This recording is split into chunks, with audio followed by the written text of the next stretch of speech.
So all you want to do is schedule a tour of a house with an agent, and now you're being asked to sign all this paperwork. Let's talk about what it is and why it's important for you to know all of this information. In North Carolina, which is where I'm located, we have had buyer agency for years, so it's not super new to us. But let me give you some background on the three things that you'll eventually have to sign when you buy a house.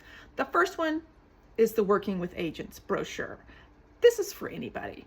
They just want you to know how agents work, meaning one works for the buyer, one works for the seller. Sometimes they can work for both. You need to know who you're talking to and who they represent. It's one page, Working with Agents, and that's a basic disclosure. What's new is that you might be asked to sign an agreement with someone just to see a house. So open houses, this does not apply. There are two types of agreements that you might use to engage with this person. The first is what I'll just call a light version, which can be sometimes called a touring agreement. And basically the importance of that document is that you know how your agent works and how they get paid. I'll touch on that again in a minute. That is the new part. It's a national rule so that no matter where you're looking at property, those in charge want you, the buyer, to know how that agent is making money, because there's a chance you might have to pay them, and I'll get to that. The third document is the full buyer agreement, where you're actually hiring a buyer agent to work for you. You're committed to them. It's for a length of time, 4 to 6 months usually. They are your committed partner to help you find a house, in the looking part, in the buying part, the whole thing. And that is the big agreement. Let's talk about why this middle light agreement came into play.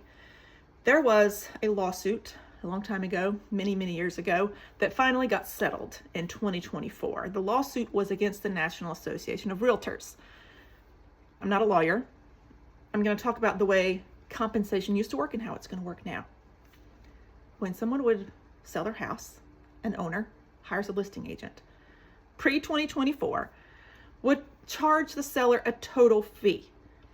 And some portion of that fee they would reserve for the buyer agent. So it was cooperation and compensation. It was tied together. The listing agent would then input that buyer agent fee that was already agreed to before it was ever marketed. That would go into the MLS. So all the agents in the world could see what that seller or that firm was offering as compensation to the buyer agent for bringing the buyer. So that was a public, at least to agents anyway, piece of information. There's two things to that. One, the way that the compensation was structured initially with the listing agent and the seller. And two, how that information was published. That's all different. The settlement and the lawsuit, the outcome of all of that is that the compensation has now been split up. It's not tied together anymore.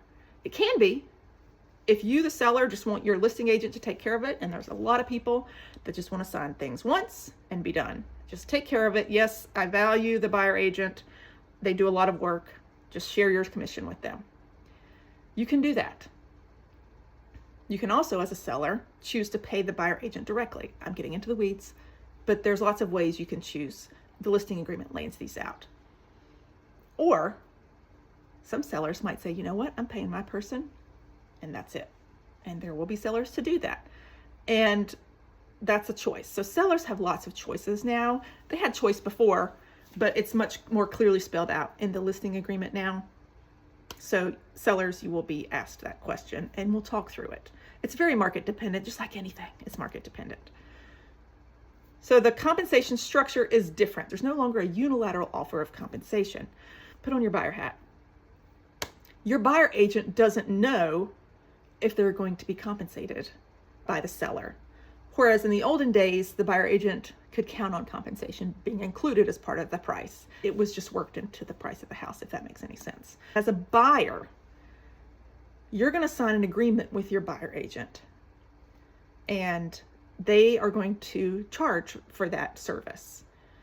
The light touring agreement needs to disclose up front how much that agent charges, because there's a chance that the house that you find will not be offering compensation from either the seller or the listing firm. And maybe you have to pay your agent directly if you can't negotiate it in. And most buyer agents will try to negotiate it in as part of the price of the house through a concession. There's different ways we can do it. You need to have that discussion up front. And that's why out of this settlement, this touring agreement was in place to see any house. You need to understand how your agents work. So that's it.